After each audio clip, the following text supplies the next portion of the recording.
Good morning, good evening, good afternoon, everybody. Thanks so much for tuning back in. Don't forget to like, subscribe and comment on the video. Today we're going to go through some do's and don'ts of Range Rover ownership, and I'm just going to cover really briefly why I sold mine. So without further ado, let's get into it.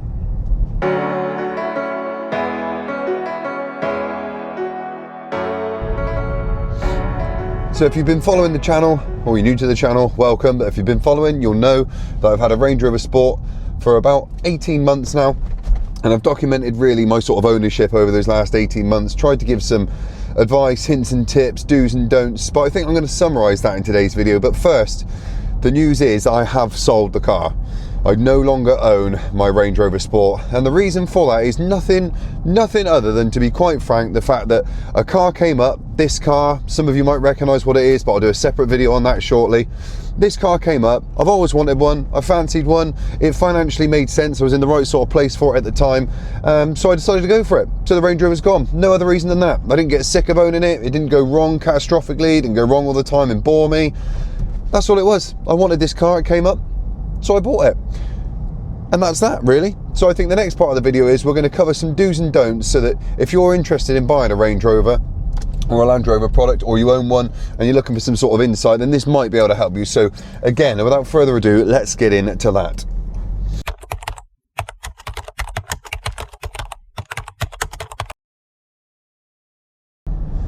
So we're going to summarize this really quickly. I'm going to go through a list of don'ts, a list of do's. So let's start with the don'ts. So the first thing to not do when shopping for a Range Rover, and we're going to start with shopping for one, is to look for the cheapest possible option you can buy. Of course, budget's important, but if you buy cheap, as the saying goes, you buy cheap, you buy twice, or in this scenario, if you buy cheap, you could end up with a whole host of problems. If there is a vehicle out there that looks like it's thousands of pounds cheaper than it should be, and you think you've stumbled across a bargain, there's a very finite chance that that is true. The likelihood is it's cheap for a reason. So do your due diligence. You can't shop for these cars on a shoestring. So that's the first thing. So the second don't buy one from someone or somewhere where there's a load of red flags going up. Don't go somewhere that's got a really bad reputation for sales and customer service if you're buying from a garage. Don't buy one from a private individual where all the I's aren't being dotted and the T's aren't being crossed. If it smells bad, leave it alone. Do not buy that car. Do not buy one with a poor maintenance record or a non-existent maintenance record. These vehicles like to be maintained. They have to be maintained and maintained well.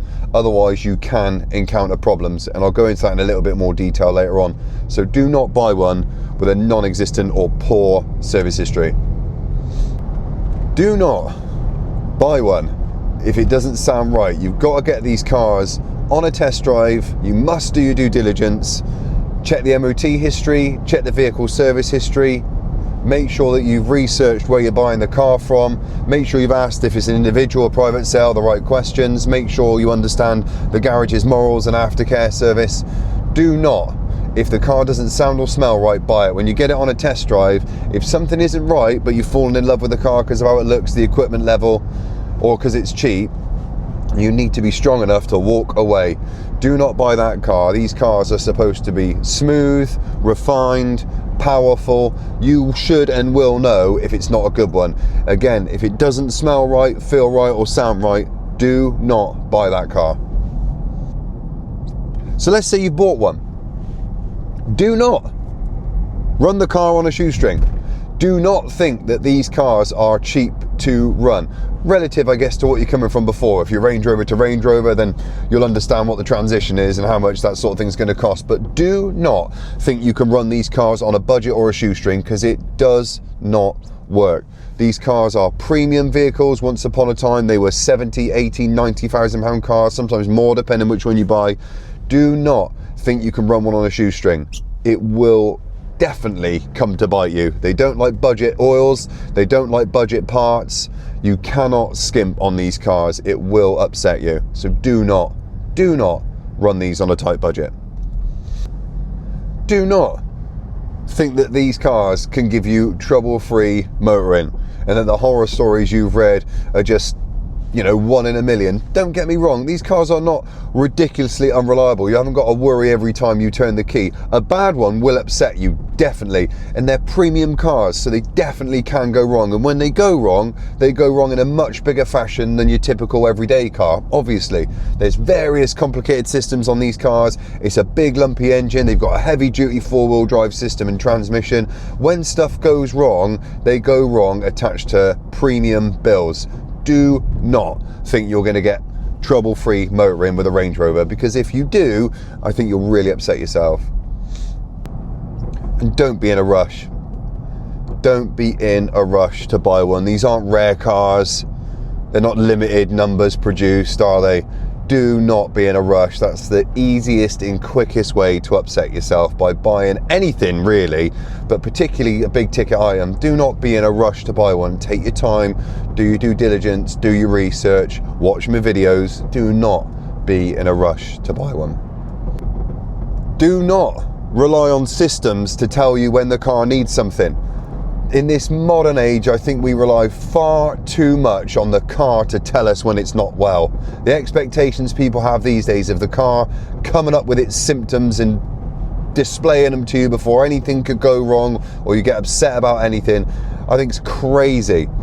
Do not rely on the car's systems to tell you when it's unhappy. Do your due diligence again, do your weekly, weekend checks, check the oil regularly, check your tyre pressures regularly, check your fluid levels.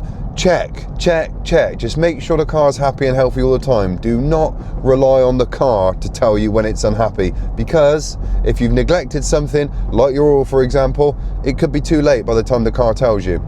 Don't skimp on your regular checks. Do not rely on the car to tell you when it's unhappy. Do not think you can run these cars on short journeys all the time and they're just going to put up with it. They don't like that. Sure, you can do short journeys with them. We've done it in our car several times. Definitely short journeys is fine, but you've got to mix that with a good long run every now and then. These cars have got big old engines, they like to get up to temperature, they've got complex emission systems, and to be honest with you, the emission systems are what causes 99% of the problems, and usually it is because the car hasn't had a chance to go through a full DPF regeneration cycle, or because you're not getting the car up to temperature enough to clear all the crap and soot and carbon buildup out of the emission system. It needs to be worked every now and then. It needs to be on a long run. It needs to be hot. It needs to be able to complete its cycles so that the car and the engine can remain healthy and clean. It must be done. If you do nothing but short journeys, do not expect that car to be happy for a long time, because it won't be. So the do's then. What to do when considering buying a Range Rover?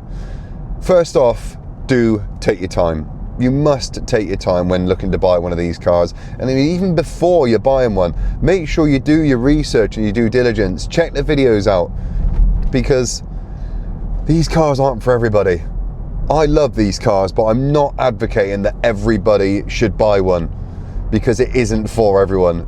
Please do your research to understand if Range Rover ownership is for you. Do look into how much they are to maintain. Do look at how much they are to insure, because I see lots of people get caught out whereby these cars fit the initial purchase budget, 15, 20 grand, whatever it is. Seems like a lot of car for the money, right? And may well it is. It absolutely is a lot of car for that money.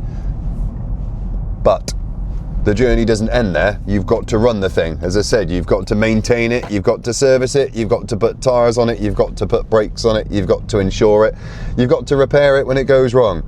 Do your research. The last thing I want is someone buying one of these without doing that and coming unstuck real quick, because it will unstick you. Do your due diligence. Do take your time. Do your research.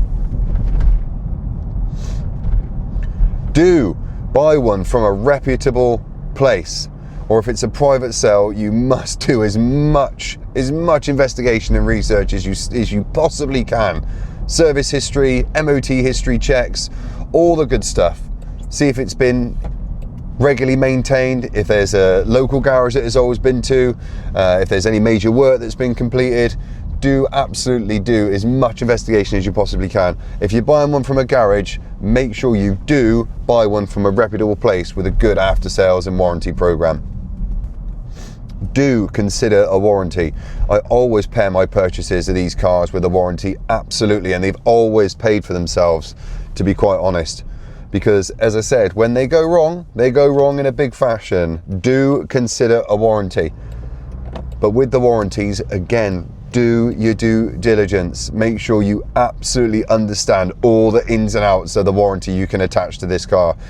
There's plenty of options on the table. Third-party warranties, manufacturer warranties. Make sure you understand them inside and out. Time is not of the essence here. You must take it. Take as much time as it absolutely needs in order to uncover all the information you require. Do that. Do take your time. Do check the warranties out. Do budget for repairs and maintenance on a sensible scale. As we said in the do nots, do not think you can run these on a shoestring.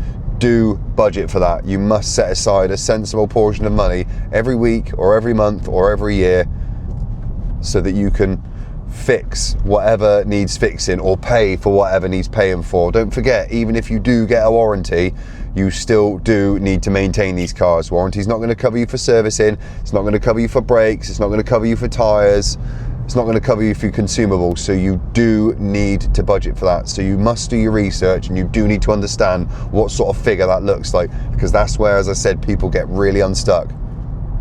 Do regular maintenance and do use premium products. This is a premium vehicle. You must respect it. You must treat it properly. Do stick to maintenance schedules. Make sure they're serviced on time, if not early. Do use proper lubricants and parts. They do not like cheap parts. As I said before, buy cheap, buy twice. It will unstick you. Do understand what the large ticket items are for this car. You must do that. Things like cam belts. Understand when they're due, how much they're going to cost. Do understand when some of the larger maintenance items are required, major services. Where can you get it done? How much is it going to cost? Does it fit your budget? Do understand all that sort of stuff. If things like turbos and that are covered under the warranty, if not, can you budget for replacing them? Do understand that. And as I always say, do understand it's not a new car. It is a used car. This video is aimed at used car ownership, I guess, so do understand that things are going to come up, and that really ties into the previous point about budgeting for repairs and maintenance. This is one of the best forms of advice I can give, I think, which is do understand where the car can go. Do understand where you can take it. Pair yourself with a really good garage. I've done a video on this. Local independents are great. There are Land Rover specialists out there. Do understand who is in your vicinity that can help you. Make some phone calls. Understand what their advice is. Understand some of the service and maintenance and repair costs so that you can set yourself up, really. You need to be able to build an idea of what the journey of ownership for Range Rover looks like, so that you can piece together whether or not it is actually going to fit you. And there's nothing better you can do once you've bought one than pair yourself with a really good, reliable, trustworthy garage, because they're going to look after you. They're going to treat you right, treat the car right, they're going to value your business, they're going to give you good advice. Do spend the time to do that. And that's all I can think of off the top of my head, really.